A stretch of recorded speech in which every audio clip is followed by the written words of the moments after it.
মাছটা কামড় খাচ্ছে কিন্তু কোনো রিয়াকশন নেই, একদম স্থির। কারণ কি? সে কি মৃত্যুকে ভয় পায় না?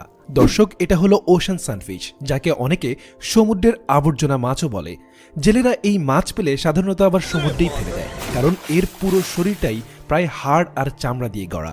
2000 পাউন্ড ওজনের একটি সানফিশ থেকে মাত্র 100 পাউন্ডের মতো খাবারযোগ্য মাংস পাওয়া যায়।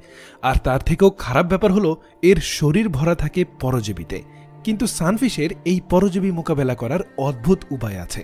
সে পেট উপরের দিকে করে পানির উপর ভেসে থাকে, যাতে সূর্যের অতি বেগুনি রশ্মি পরজীবীগুলোকে মেরে ফেলে। বেশিরভাগ মাছ আক্রমণ হলে আতঙ্কে পালিয়ে যায়, কিন্তু সানফিশ যেভাবে আছে ঠিক সেভাবেই ভেসে থাকে, শান্ত, অবাক হয়ে, যেন কিছু ঘটছেই না। কিন্তু সে ভয়হীন নয়। আসলে তার কোনো লেজ নেই, তাই দ্রুত সাঁতার কাটতে পারে না, আর তার চামড়ায় কোনো স্নায়ু নেই, তাই ব্যথাও অনুভব করে না। ভাবছেন তাহলে এই মাছ বিলুপ্ত হয়ে যায় না কেন? উত্তরটা হলো সংখ্যার শক্তি।